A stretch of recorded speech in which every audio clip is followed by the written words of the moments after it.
తెలంగాణ రాష్ట్ర వ్యాప్తంగా ఎల్నినో ప్రభావం చూపుతుంది. లోటు వర్షపాతం నైవేద్య అవకాశం ఉన్నందున ప్రభుత్వం ముందస్తు చర్యలకైతే శ్రీకారం చుట్టింది. దీని గురించి మరింత సమాచారం మా ఆల్ ఇండియా ఫార్వర్డ్ బ్లాక్ కన్వీనర్ అంబటి జోజిరెడ్డి గారు మనతో పాటు ఉన్నారు.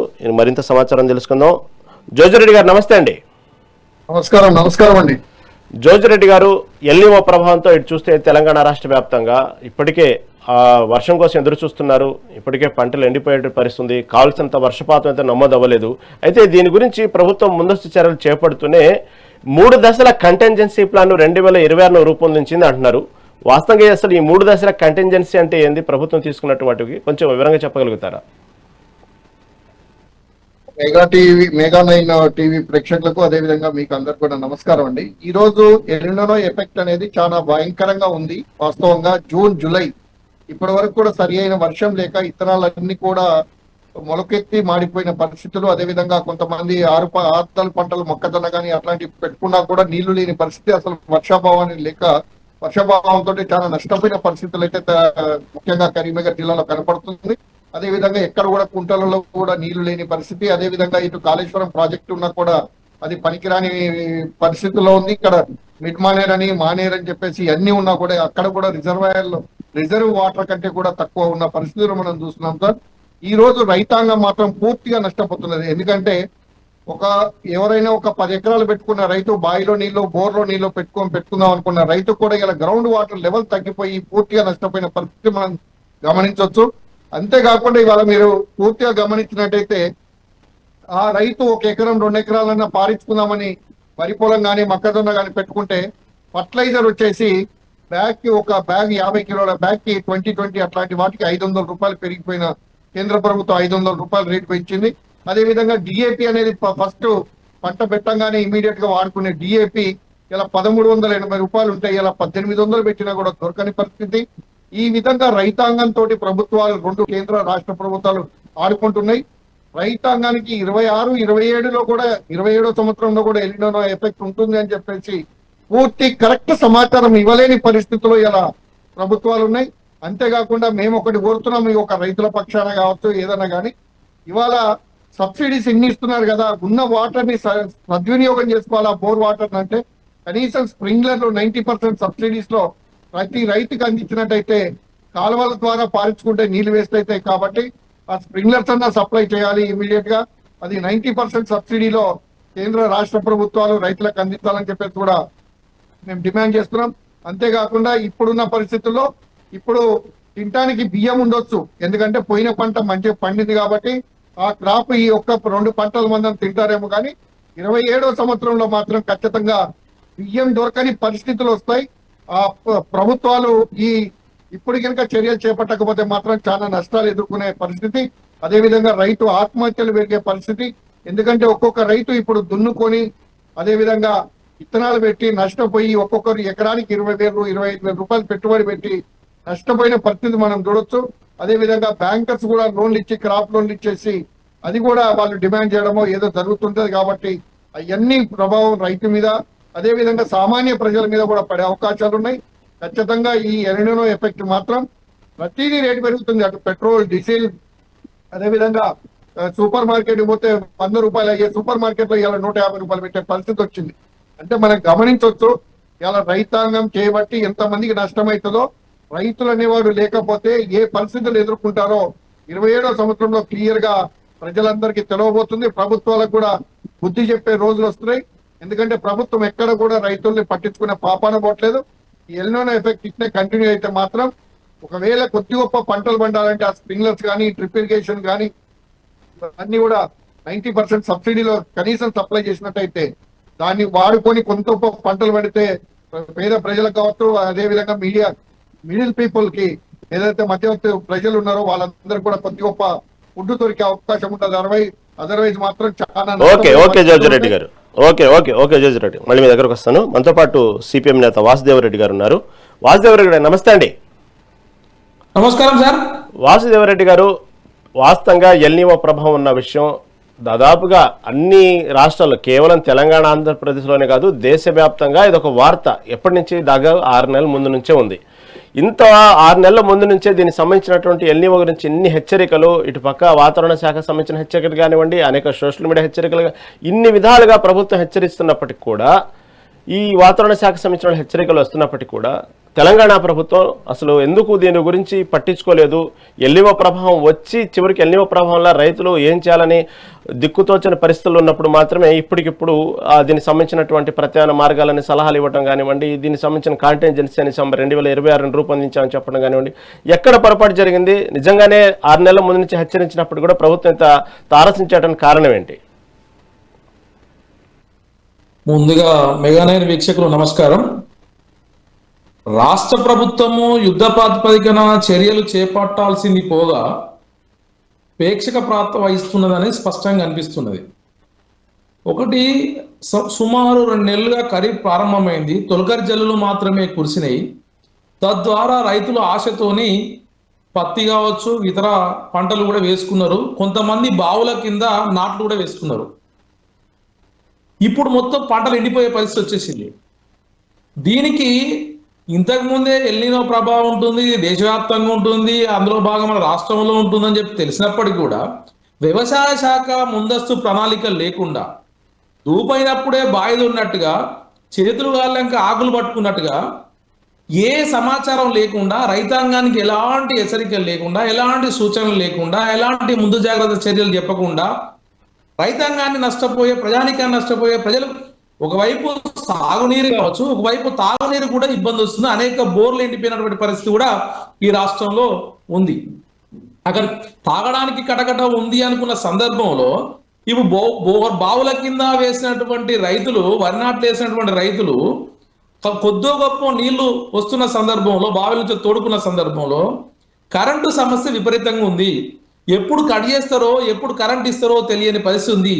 అంటే నాణ్యమైనటువంటి విద్యుత్ బుద్ధి అనేది పట్టబగలు ఇవ్వడం లేదు, ఎప్పుడు రాత్రిపూట ఇస్తున్నారు. తద్వారా రైతాంగానికి అది అనేక రకాలుగా నష్టదాయకంగా కనిపిస్తున్నది. ఇట్లా చూసుకుంటూ పోయినప్పుడు ఈ మధ్య కాలంలోనే ప్రభుత్వం తేరుకుంది. కాంటింజెన్సీ 2026 పేరుతోని ఆ జిల్లాల్లో, ఉమ్మడి జిల్లాల్లో మీటింగ్ పెడుతున్నారు. నిన్న కూడా కరీంనగర్ జిల్లాలో మీటింగ్ జరిగింది. 4 మంత్రులు వచ్చిర్రు. 4 మంత్రులు వచ్చి స్వయంగా ఈ జిల్లా మంత్రి, ఇన్ఛార్జి మంత్రిగా ఉన్నటువంటి తుమ్మల నాగేశ్వరరావు గారు చెప్పింది సారాంశం అంటే, రాబోయే రోజులు చాలా గడ్డు కాలం, రాబోయే రోజుల్లో సాగునీరే కాదు తాగునీరు కూడా ఇబ్బంది వస్తుంది, కాబట్టి ప్రజలారా జాగ్రత్త అని చెప్పిండు. ఇది ఎవరైనా చెప్తారో శాస్త్రవేత్తలు చెప్తున్నారు. మరి ప్రభుత్వం ఏం చేస్తున్నట్టు? ప్రభుత్వం ఇంత కరువు స్పష్టంగా అనిపిస్తుంది. ఈ రాష్ట్రంలో 2 జిల్లాలు మినహా మిగతా 31 జిల్లాల్లో వర్షాభావ పరిస్థితులు తీవ్రంగా ఉన్నాయని చెప్పేసి హెచ్చరికలు వస్తున్నాయి, ప్రభుత్వ గణాంకాలు వస్తున్నాయి. అయినప్పుడు ఈ ప్రభుత్వం ఎలాంటి స్పందన లేకపోగా తక్షణం ఉన్న పలంగా ఒక మీటింగ్ వేసుకొని చాలా విపరీతం ఎల్నినో ప్రభావం ఉంటుందని చెప్పడం కోసమే ఈ ప్రభుత్వం ఉందా? ప్రత్యామ్నాయ ఏర్పాట్లు ఈ ప్రభుత్వం చేయదా? వ్యవసాయ ప్రణాళిక వేసుకోదా? కరువు వచ్చింది. కరువు వచ్చినప్పుడు ప్రత్యామ్నాయంగా పంటలు, ఏ పంటలు వేయాలి, ఆ పంటలకు సంబంధించినటువంటి విత్తనాలు అందుబాటులో ఉంచి ఆ రైతాంగానికి ఇన్పుట్ సబ్సిడీలు ఇచ్చి, ఇంత కష్టం వేస్తుంది, ఇప్పటికైనా రైతాంగం ఇబ్బందులు పడుతున్నారు, ప్రజలు ఇబ్బందులు పడుతున్నారని చెప్పేసి వాళ్ళకి విత్తనాలు, ఎరువులు సరఫరా చేయొచ్చు కదా. ఆ పని కూడా చేయట్లేదు. మరి ఏం చేస్తున్నది ఈ ప్రభుత్వం అంటే, కేవలం శాస్త్రవేత్తల్లాగా, లేకపోతే బయట వ్యక్తుల్లాగా, లేకపోతే ప్రతిపక్ష వాళ్ళలాగా సలహాలు, సూచనలు, లేదంటే శాస్త్రవేత్తలు చెప్పిన ముచ్చట్లు చెప్తుంది తప్ప చేయాల్సిన పాత్ర నుంచి వెళ్ళి చూసే పాత్రకు వచ్చారు. చేసే పాత్ర, ప్రధాన పాత్ర, ప్రభుత్వ పాత్ర, ఆ ప్రభుత్వ పాత్ర నుంచి తప్పించుకుంటున్నది. ఇంకా రెండవది, అసలు నీళ్లే లేవని చెప్పేసి కాళేశ్వరం, కూలేశ్వరం అని చెప్పేసి పెద్ద ఎత్తున ప్రచారాలు చేసి 1,00,000 కోట్ల రూపాయలు, ఏ ప్రభుత్వం అయినా ప్రజాధనంతో కట్టుకున్నటువంటిది. 1,00,000 కోట్లు అంటే ఒక మేడిగడ్డ ప్రాజెక్టే కాదు, దానికి అనుబంధంగా ఉన్నటువంటి 4-5 ప్రాజెక్టులు ఉన్నాయి, ఆనకట్టలు ఉన్నాయి, డ్యాములు ఉన్నాయి, కాలువలు ఉన్నాయి. ఇవన్నీ ఉంటేనే 1,00,000 కోట్లు అయింది. అక్కడ 4 పిల్లర్లు ఏదో క్రాక్ ఇచ్చినాయి. ఆ dam safety, national dam safety అధికారులు ఇది ప్రమాదం అని చెప్పారు. కానీ నేషనల్ డ్యామ్ సేఫ్టీ అధికారులు కన్నెపల్లి నుంచి వెళ్ళి అన్నారం బ్యారేజ్లో నీళ్లు ఎత్తిపోవడానికి నష్టం అని చెప్పారా? ఏమన్నా నష్టం లేదు కదా. ఇప్పటికీ ఒక రోజుకు గోదావరిలో 1.5 TMCల నీళ్లు సముద్రంలో కలుస్తున్నాయి. మేడిగడ్డ నుంచి నీళ్లు తీసుకొచ్చి అన్నారంలో వచ్చి సుందిళ్ళ ద్వారా, ఎల్లంపల్లి ద్వారా, మిడ్మానేరు, అట్లాగే లోయర్ మానేటంలో కనుక నీళ్లు పంపిస్తే అక్కడి నుంచి వెళ్ళి మల్లన్న సాగర్ నుంచి హైదరాబాద్కు పంపిస్తే తాగునీరుకు సాగునీరుకు ఇబ్బంది లేకుండా ఉండేది కదా. ఈ చొరవ ఎందుకు తీసుకోలేదు? కేవలం ఆ ప్రభుత్వం చేసింది, ఆ ప్రభుత్వాన్ని విమర్శించడం కోసం మేము ఉన్నామనా? ఆ ప్రభుత్వం చేసింది తప్పనే మీకు కదా అధికారం కట్టబెట్టింది. మీరు అధికారంలో ఉన్నారు కదా. ఆ తప్ప ఒప్ప విమర్శలు ప్రతి విమర్శలు పక్కన పెట్టి అసలు ప్రజల కోసం కదా మీరు ఆలోచించాల్సింది. ఆ ఆలోచన లేకుండా ఏవి లేకుండా మా ఇష్టం అన్నట్టు చేస్తాం, మేము సలహాలు సూచనలు మాత్రమే ఇస్తాం అంటే ఈ సమంజసంగా. అందుకోసమనే ఇప్పటికైనా కరువు నివారణ చర్యలు తీసుకోవాలి అనేది ప్రధానంగా మా డిమాండ్. కరువు చర్యలు నివారణ చర్యలు తీసుకోవాలి అనుకున్నప్పుడు ఈ ఒక కమిటీ వేయాలి.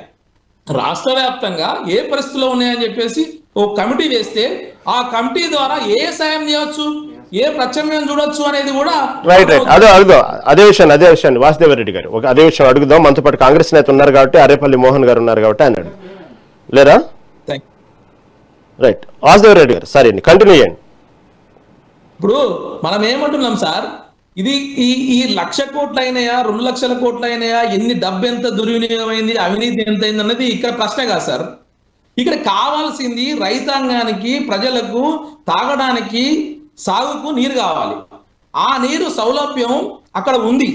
కన్నెపల్లి దగ్గర వాటర్ కనుక లిఫ్ట్ చేస్తే అది అన్నారం బ్యారేజ్లో పోస్తే అక్కడ నుండి మిగతా ప్రాజెక్టులకు వచ్చేటువంటి అవకాశం ఉంది.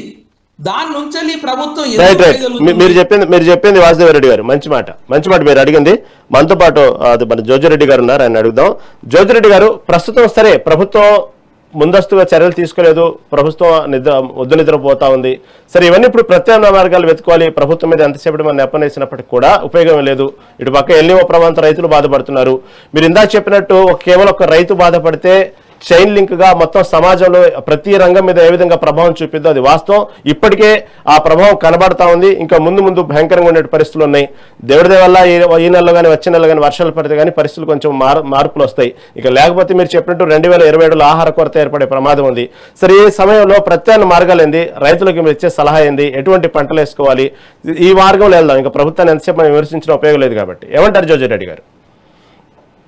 నేను ఒకటే చెప్పగలుగుతానండి. ఇప్పుడు రాష్ట్రం కానీ కేంద్రం కానీ అసలు దీన్ని పట్టించుకున్న రైతాంగానికి ఎల్నినో ఎఫెక్ట్ ఉన్నది అని చెప్పేసి ప్రాక్టికల్ గా ఏం చేయాలని ఎక్కడ పట్టించుకున్న పాపాన పోవడం లేదు. కేవలం కేంద్రము వాళ్ళ రాజకీయాల కోసము, వాళ్ళని పార్టీలలో చేరడం కోసము, చేర్చుకోవడం కోసము అన్ని విలువలను వదిలేసి వాళ్ళ రాజకీయాలు వాళ్ళు చేస్తున్నారే తప్ప ఎక్కడ కూడా రైతాంగానికి ఈ విధంగా నష్టం మొత్తం ఒక 2-3 సంవత్సరాల తర్వాత రైతుల ఎఫెక్ట్ ఎంత చూపిస్తుంది ప్రజల మీద, దేశ ప్రజల మీద అనేది ఎక్కడ కూడా కనపడట్లేదు. వాళ్ళు పట్టించుకున్న పాపాన పోవడంలే.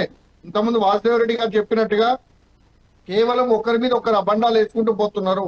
ఇప్పుడు కన్నెపల్లి నుంచి వెళ్ళి వాటర్ సప్లై చేయొచ్చు అని చెప్పేసి ఇంతకు ముందు కూడా మేము కొన్ని డిబేట్లలో చెప్పడం జరిగింది. ఏ విధంగా అయితే ఇప్పుడు ఒక చెరువు కట్ట నుంచి వెళ్ళి నీళ్లు చెరువు కింద తెగిపోయినప్పుడు, చెరువు కెనాల్ నుంచి వెళ్ళి నీళ్లు పోయినప్పుడు మోటార్లు వేసుకొని రైతు అనే వ్యక్తి, చిన్న ఏం తెలియని నాలెడ్జ్, ఇంజనీరింగ్ చదవని రైతులు మోటార్లు వేసుకొని ఏ విధంగా అయితే పొలాలకు సప్లై చేసుకుంటున్నారో ఆ విధంగా కన్నెపల్లి పంప్ హౌస్ నుంచి వెళ్ళి నీళ్లు సప్లై చేసుకునే అవకాశం ఉండి కూడా ప్రభుత్వము వాళ్ళపై వీళ్ళపై కక్ష కట్టి రైతులను ఎందుకు నష్టపరుస్తుంది అనేది మా క్వశ్చన్. అంతేకాకుండా ఇలా మనం గమనిస్తే మీరు చూడండి, ఎక్కడ కూడా ఈవెన్ ఉత్తమ కుమార్ రెడ్డికి, రేవంత్ రెడ్డికి ఎక్కడో తగాదా ఉండి ఆవులావులు కొట్టుకుంటే లాగల కాలు ఇరిగినట్టుగా ప్రజల యోగక్షేమాలు చూడకుండా రేవంత్ రెడ్డికి బ్యాడ్ పేరు తేవాలని చెప్పేసి ఉత్తమ్ కుమార్ రెడ్డి చేస్తున్నాడా? రేవంత్ రెడ్డికి అసలు పట్టించుకునే ఆలోచన లేదా? ఎందుకు ఈ విధంగా చేస్తున్నారు అనేది ఎవరికి కూడా అర్థం కాని పరిస్థితిలో ఉంది. ప్రజలలో ఎంత వ్యతిరేకత ఉందంటే ఇప్పుడు వాళ్ళు వస్తే కొట్టే పరిస్థితిలో ఉంది. తొందరలో ఏ రాజకీయ పార్టీ అయినా పిలుపులు ఇచ్చే అవకాశాలు ఉన్నాయి. ఊర్లోకి వస్తే ఎమ్మెల్యేలని, ఎంపీలని, మంత్రులని అందరినీ తరిమి కొట్టే పరిస్థితులు వస్తాయి. అది ఆగస్టు నెలలోనే జరగబోతున్నది. ఎందుకంటే రైతాంగం పూర్తిగా నష్టపోతున్నది. దాని ప్రభావం ఇప్పుడు కనపడకపోవచ్చు అండి, ఫ్యూచర్ లో మాత్రం ఖచ్చితంగా కనపడుతుంది. ఈ ఎల్నినో ఎఫెక్ట్ అనేది శాస్త్రజ్ఞులు ఇప్పుడు చెప్పిన మాట కాదు. ఇవాళ వరకు కూడా సబ్సిడీలలో సీడ్ కానీ ఏది కానీ సప్లై చేయలేని పరిస్థితిలో ఇలా ఉన్నది. ఓకే అండి, సబ్సిడీలో సప్లై చేస్తామని చెప్పేసి ఇప్పుడు వస్తున్నారు. ఇప్పుడు వచ్చినా కూడా ఇప్పుడు పెట్టిన విత్తనమే నష్టపోయిండు, దున్నిన పెట్టుబడి నష్టపోయిండు.